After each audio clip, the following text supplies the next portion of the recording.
नमस्ते दोस्तों, आज मैं आपके लिए भ्रामरी प्राणायाम के बारे में वीडियो लाई हूँ, जिसे अंग्रेजी में डीप ब्रीथ कहा जाता है।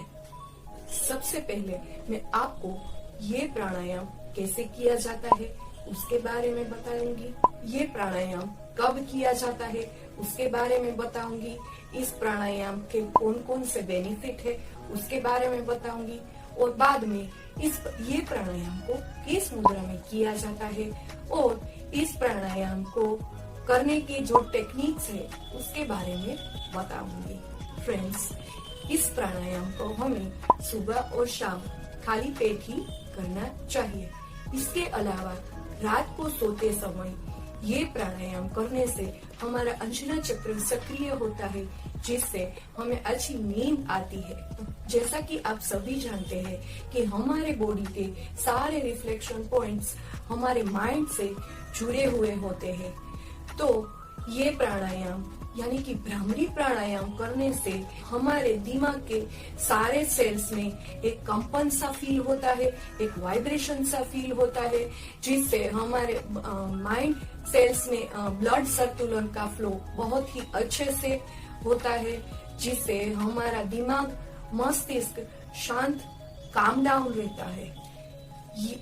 ये प्राणायाम हमारे नर्वस सिस्टम को भी रिलैक्स करता है। तनाव, स्ट्रेस, एंजाइटी भी दूर हो जाती है।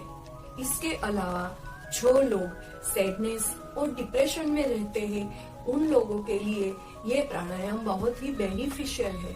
अगर वो लोग ये प्राणायाम रेगुलर करे तो वो लोग ऐसी नेगेटिव फीलिंग से जल्दी से बाहर आ सकते हैं।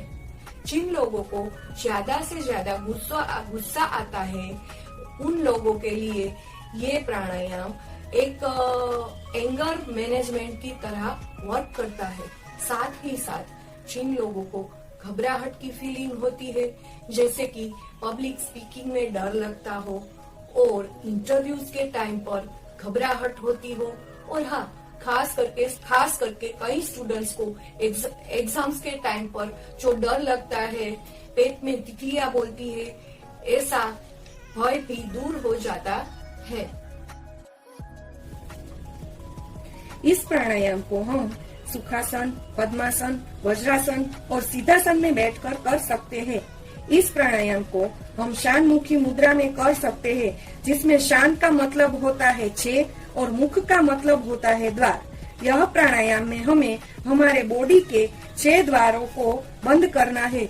शांतमुखी मुद्रा बनाने के लिए हमें हमारी इंडेक्स फिंगर यानी तर्जनी को आंखों के ऊपर रखना है, दूसरी मिडल फिंगर को हमारी नाक के ऊपर, तीसरी नाक के नीचे अपर लिप्स पर और चौथी अनामिका फिंगर हमारी चिन के ऊपर यानी कि ठोड़ी पे रखनी है, और अंगूठे से दोनों कानों को बाहर के हिस्से यानी कि जहाँ कार्टिलेज हमारा होता है उसको हल्का सा बंद रखना है। यानी कि हमारे कान, नाक, आँख और मुंह जो कि हमारे सेंसरी ऑर्गन्स है उनको क्लोज करके रखना है। याद रखिए कि हमें ये सभी ऑर्गन्स को हल्का सा ही प्रेस करना है, हमें बिल्कुल भी जोर से नहीं दबाना है। ऐसा बिल्कुल भी प्रेस नहीं करना है जिससे कि हमें प्रॉब्लम हो।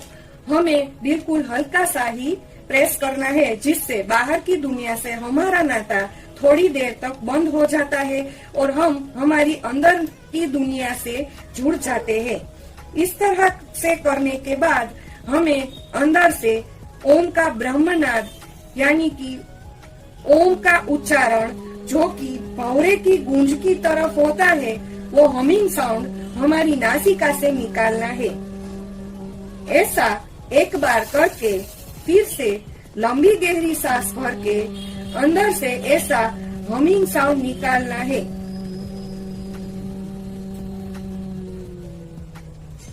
दूसरी टेक्निक के लिए लंबा गहरा सांस भर के इंडेक्स फिंगर को इस तरीके से फोरहेड के बीच में रखना है और बाकी की 3 उंगली को इस तरीके से आंखें बंद करके हल्का सा प्रेस करके और फिर अंगूठे से दोनों का मुख को भी बंद करके ओमकार का ब्रह्मनाद यानी कि भंवरे की गूंज की तरह ही निकालना है।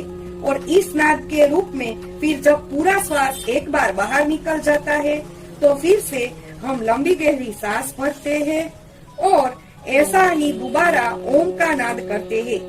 ऐसा कम से कम 3 बार, 5 बार, 7 बार, 10 बार, 21 बार आप कर सकते हैं। जितना भी आपको वक्त मिले तब तक आप लगातार कर सकते हैं, यानी कि 5 मिनट, 10 मिनट, 15 मिनट और यहाँ तक कि 20 मिनट तक भी आप कर सकते हैं। इस नाद योग से यानी कि इस भ्रामरी प्राणायाम से आप एकदम तनाव मुक्त हो जाएंगे और एक आध्यात्मिक लेवल से जुड़ जाएंगे लगातार इस प्राणायाम को करने से।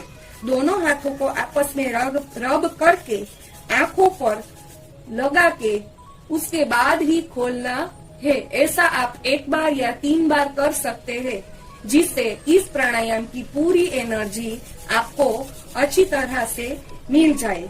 तो फ्रेंड्स, ये प्राणायाम करने से आपको बहुत ही फायदा मिले, ऐसी प्रार्थना के साथ मैं अपने इस वीडियो को कंप्लीट करती। वीडियो पसंद आया हो तो लाइक कीजिए, शेयर कीजिए। चैनल को सब्सक्राइब नहीं किया है तो ज़रूर कीजिए। Thank you friends.